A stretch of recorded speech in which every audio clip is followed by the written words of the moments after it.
وَلَيْسَ قَدْ آتَيْتُكَ أَفْضَلَ مِنْ ذَلِكَ كُلِّهِ میں نے تمہیں سب سے اعلیٰ چیز عطا کی ہے کہ وہ کیا ہے کہ اللہ ذکرت الا ذکرت معی، قیامت تک تیرا میرا نام اکٹھا رہے گا، جدا نہیں ہو سکتا ہے۔ ساری کائنات کا نبی بنایا، سارے بحر و بر پر نبوت کی چھاپ لگا دی۔ بحر و بر پر آپ باہر نکلے، آپ کو پیشاب کا تقاضا ہوا تو کوئی جھاڑیاں تھی چھوٹی چھوٹی، کوئی جھاڑی اتنی بڑی نہیں تھی جس کے پیچھے بیٹھتے تو پردہ ہوتا، تو چند ایک جھاڑی ادھر تھی، ایک وہاں تھی، ایک وہاں تھی، ایک وہاں تھی۔ تو آپ نے حضرت جابر سے فرمایا جابر ان جھاڑیوں سے کہو اللہ کے نبی کے لیے پردہ بناؤ۔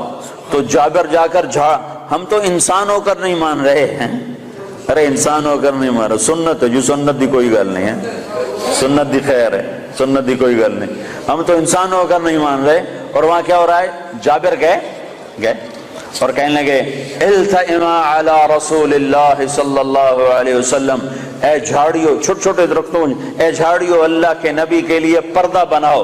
تو وہ جھاڑی ادھر سے آئی، وہ جھاڑی ادھر سے آئی، وہ جھاڑی ادھر سے آئی، یہ جھاڑی ادھر سے آئی، چاروں طرف سے جھاڑیاں جمع ہو کر ایک بہت بڑا جھنڈ بن گیا۔ اور اللہ کے نبی پاک صلی اللہ علیہ وسلم اس کے پیچھے، آپ پیشاب سے فارغ ہوئے، جب آپ کھڑے ہوئے تو جھاڑیاں اپنے آپ اپنی اپنی جگہ پر چلی گئیں، اپنے آپ اپنی اپنی جگہ پر چلی گئیں، کہ یہ بے جان درختوں کو بھی پتہ ہے کہ یہ اللہ کا رسول ہے۔ سردی کے موسم میں آپ نکلے، سردی کا موسم، کھجوریں گرمیوں میں ہوتی ہیں، سردی میں کھجور نہیں ہوتی۔ کچھ صحابہ بھوک بیٹھے ہوئے تھے، آپ نے فرمایا کیوں بیٹھے ہو؟ کہا جی بھوک لگی ہے۔ آپ نے فرمایا مجھے بھی بھوک لگی ہے۔ ابو بکر عمر نظر آ گئے، کیوں باہر ہو؟ کہا جی بھوک لگی ہے۔ آپ نے کہا مجھے بھی بھوک لگی ہے۔ تو اب کافی سارے اکٹھے ہو گئے جن کو بھوک لگی تھی، تو آپ نے حضرت علی سے فرمایا علی یہ سامنے کھجور کا درخت ہے، اس کے پاس جاؤ اور اس سے کہو تمہیں اللہ کا رسول حکم دیتا ہے ہمیں تازہ کھجوریں پیش کی جائیں۔ ہائے ہائے، جس کی درخت مانے اس کی ہم نے نہ مانی۔ تو حضرت علی گئے، حضرت علی نے آگے یہ نہیں کہا یا رسول اللہ اب تو سردی کا موسم ہے، اب کہاں سے؟ اگر حضرت علی یہ کہتے تو اگلی برکتوں کا دروازہ بند ہو جاتا۔ ایک دفعہ دیگ چڑھی ہوئی تھی، دیگ تو آپ کو یہ بکرے کی دستی بڑی پسند تھی، بکرے کا اگلا بازو بڑا پسند تھا، تو آپ نے باورچی سے کہا مجھے وہ دستی پکڑاؤ، تو اس نے ڈوئی سے ایسے دستی نکال کر پوری آپ کو نکال کر دی۔ آپ نے ایسے دونوں ہاتھوں سے پکڑا اس کو اور اس کو نوچ کے کھانا شروع کیا اور ساری کھا کر پھینک دی۔ پھر آپ نے فرمایا دستی پکڑاؤ، تو اس نے دوسری نکالی اور آپ کو پیش کی۔ آپ نے یہاں سے یوں پکڑا اور اس کو نوچ کے کھایا اور اس کو پھینک دیا۔ پھر آپ نے فرمایا دستی پکڑاؤ، تو وہ کہنے لگے باورچی یا رسول اللہ بکرے کی دو ہی ہوتی ہیں۔ تو آپ نے کہا تیرا بھلا ہو جائے، اگر تو میرے کہنے پہ ہاتھ ڈال دیتا تو جب تک میں کہتا رہتا اللہ مجھے نکال کے کھلاتا رہتا، تیری نا نے برکتوں کا در بند کر دیا۔ تو حضرت علی اگر یوں کہتے یا رسول اللہ سردیوں کا زمانہ کھجوریں کہاں سے آئیں گی، تو برکتوں کا در بند ہو گیا تھا۔ حضرت علی نے ایک دم اٹھے دوڑ لگائی اور کھجور سے کہہ رہے ہیں، کھجور سے، بے جان درخت سے اللہ کا اے ایھا التمر ایھا النخلۃ، اے کھجور کے درخت، اللہ کا نبی کہہ رہا ہمیں تازہ کھجوریں پیش کی جائیں، تو رب ذوالجلال کی قسم پتوں سے تازہ کھجوریں ٹپ ٹپ گرنے لگی، ساری چادر بھر گئی۔ آپ نے چادر کی پنڈ بنائی اور اٹھا کر آپ نے صحابہ کے سامنے پیش کر کھاؤ، سب نے کھایا، آپ نے بھی کھایا، ابوبکر نے بھی، عمر نے بھی، کچھ بچ گئی تو آپ نے فرمایا علی سے جا لے جا، فاطمہ بھوکی ہوگی، میرے بچے بھوکے ہوں گے، ان کو بھی جا کے کھلا۔ یہ میرے نبی کی نبوت ہے کہ بے جان پر بھی نبوت، جاندار پر بھی نبوت، مردہ پر بھی نبوت، زندہ پر بھی نبوت۔ آپ سوئے ہوئے تھے، تبوک کے سفر سے واپسی پر آپ سوئے ہوئے تھے، تو کنارے پر ایک درخت تھا کیکر کا، وہ تیزی سے زمین کو چیرتا ہوا آگے آیا، زمین کو چیرتا ہوا، ایسے ہے جیسے انسان چلتے ہیں، چلتا اللہ کے محبوب کے سر پر آ کر کھڑا ہو گیا اور ایسے اوپر کھڑا ہوا۔ تھوڑی دیر وہ درخت کھڑا رہا، پھر وہاں سے واپس ہوا اور چلتا اپنی جگہ پہ جا کے فکس ہو گیا۔ جب آپ کی آنکھ کھلی تو حضرت انس نے عرض کی یا رسول اللہ وہ جو درخت ہے وہ اس طرح آیا، آپ کے سر پر کھڑا ہوا اور پھر واپس چلا گیا، یہ کیا چکر ہے؟ تو آپ نے درخت کو یوں دیکھا تو آپ نے فرمایا یہ درخت مجھ سے دور تھا، یہ میرا دیدار کرنا چاہتا تھا، تو اس نے اللہ سے درخواست کی یا اللہ تیرے نبی کا دیدار کرنا چاہتا ہوں، تو اللہ نے اس کو اجازت دی، تو وہ وہاں سے چلا اور آیا اور میرا دیدار کر کے واپس گیا۔ یہ میرے نبی کی نبوت ہے بے جان چیزوں پر، بے جان چیزوں پر۔ آپ کی اونٹنی عذبا جب آپ کا انتقال ہوا تو اس نے بیٹھے بیٹھے رونا شروع کیا، اس کے آنسو بہنا شروع ہوئے، اور اس نے چارہ بھی چھوڑ دیا، پانی بھی چھوڑ دیا، اور تڑپ تڑپ کے مر گئی، ایک دانہ نہیں کھایا ہے۔ آپ نے 2 خچروں پہ سواری فرمائی، ایک کا نام ہے دلدل، ایک کا نام ہے فضہ۔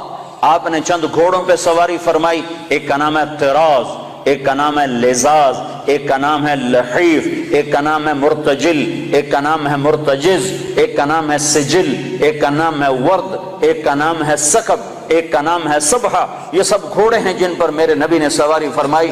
یہ میرے محبوب سے، میرے نبی سے، آپ کے نبی سے میرے اللہ نے پیار کیا، عشق کیا، اس کی ہر ادا کو محفوظ کیا۔ تم عمل کرنے کے لیے ڈھونڈنے والے بنو، سرمایہ موجود ہے، سرمایہ موجود ہے۔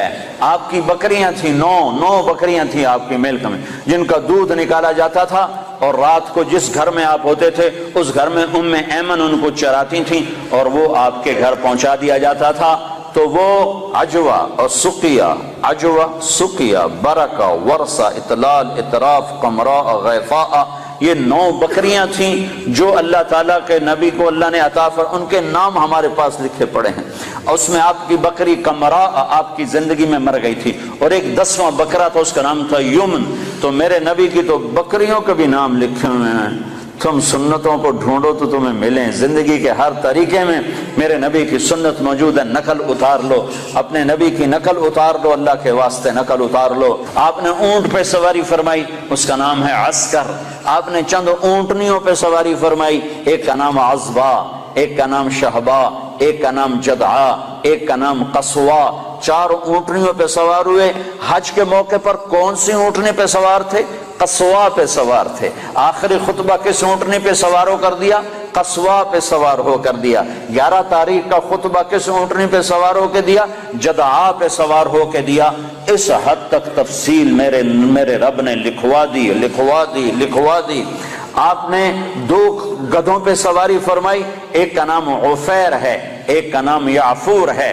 جب جنگ خیبر ہوئی اور خیبر فتح ہوا اور مال غنیمت آیا، جانور آئے، تو گدھے آئے۔ ان گدھوں میں ایک گدھا آگے بڑھ کر کہنے لگا، یا رسول اللہ، اللہ کے نبی سے بات کرنے لگا، یا رسول اللہ، آپ نبیوں میں آخری نبی ہیں، کھوتے نو بھی پتا تے بندیاں نو کوئی نہیں پتا۔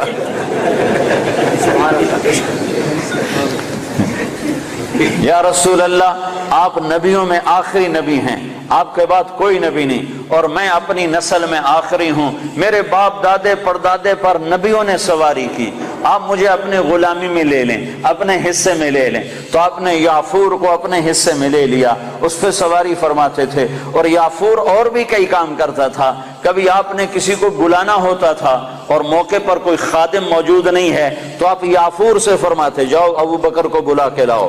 تو یافور دوڑ لگاتا، وہ جا کر سیدھا ابو بکر کے دروازے پہ ٹکر مارتا، ٹھا، اللہ اکبر۔ تو وہ آدمی گھبرا کے باہر نکلتا کہ ٹکر کیا ماری؟ آگے دیکھا تو یافور شریف کھڑا ہوا، تو پتہ چلتا کہ اللہ کے نبی نے بلایا ہے۔ یہ یافور تھا۔ جس دن آپ کا انتقال ہوا اس دن یافور مدینے کی گلیوں میں روتا تھا، چیختا تھا، بھاگتا تھا، چیختا تھا، بھاگتا تھا۔ آخر اسے صبر نہیں آیا اور ایک کنویں میں چھلانگ لگا کے مر گیا کہ اب نبی کے بعد میرا جینا بھی حرام ہے۔ اپنی زندگی کو حضرت محمد صلی اللہ علیہ وسلم کے طریقوں میں ڈھالو۔ یہ تبلیغ ان طریقوں کو سیکھنے کی محنت ہے، یہ تبلیغ ان طریقوں پر جان دینے کی محنت ہے کہ اللہ کے نبی پاک صلی اللہ تعالی علیہ وسلم، یا ابا سفیان جئتکم بکرامت الدنیا والآخرہ، ابو سفیان میں تمہارے پاس دنیا اور آخرت کی عزت لے کر آیا ہوں، دنیا اور آخرت کی کرامت لے کر آیا ہوں۔ اس کو بھائیو، آج تک جو اس میں کمی ہوئی، کوتاہی ہوئی، اس پر اللہ سے معافی مانگ لو، توبہ کر لو، اللہ کے دربار میں جھک جاؤ، اور آج کے بعد وہ کرو جو اللہ چاہتا ہے، جو اللہ کا نبی چاہتا ہے، جو اللہ کا رسول چاہتا ہے۔ اللہ کا نبی ہمارے لیے بہترین شفیع ہے۔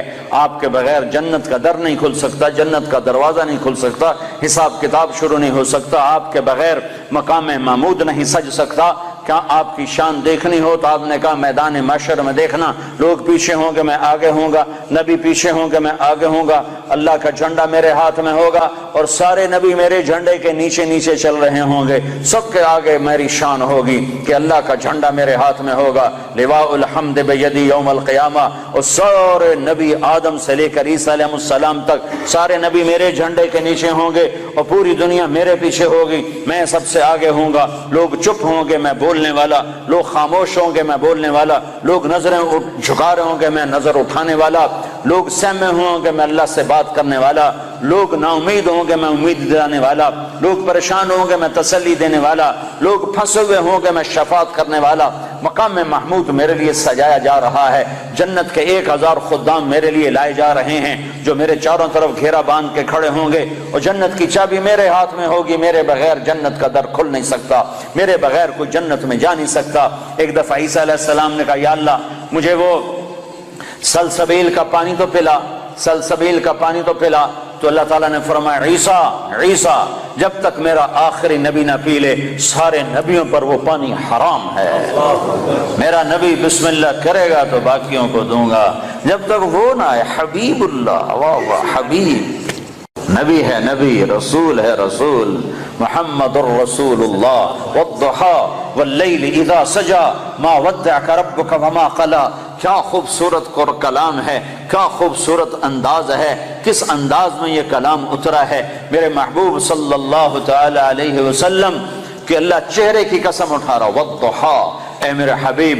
مجھے تیرے روشن چہرے کی قسم، وہ چہرہ کیسا حسین ہے جس کی میرا رب قسم اٹھا رہا ہے، اے میرے حبیب مجھے تیرے روشن چہرے کی قسم، واللیل اذا سجا، مجھے تیری سیاہ زلفوں کی قسم، ما ودعک ربک وما قلی، میں نے تمہیں بالکل نہیں چھوڑا، میں تم پہ ناراض نہیں ہوں، وللآخرۃ خیر لک من الاولی، دنیا مختصر آخرت باقی، تجھے آخرت کی بادشاہی دی ہے، ولا سوف یعطیک ربک فترضی، یہ آیت آپ کی شان میں سب سے بلند ہے کہ ساری دنیا سے اللہ کہتا ہے مجھے راضی کرو، ساری کائنات سے کہتا ہے مجھے راضی کرو، بحر و بر کے انسانوں سے کہتا ہے مجھے راضی کرو، فرشتوں سے کہتا ہے مجھے راضی کرو، نبیوں سے کہتا ہے مجھے راضی کرو، رسولوں سے کہتا ہے مجھے راضی کرو، جنات کو کہتا ہے مجھے راضی کرو، ہمیں کہتا ہے مجھے راضی کرو، شہداء سے صدیقین سے مجھے راضی کرو، اور خود کیا کہتا ہے، خود کیا کہتا ہے، وَلَسَوْفَ يُعْطِيكَ رَبُّكَ فَتَرْضَى، اے میرے محبوب ساری کائنات مجھے راضی کرنے پر ہے، میں تجھے راضی کرنے پر ہوں، میں نے تمہیں راضی کرنا ہے۔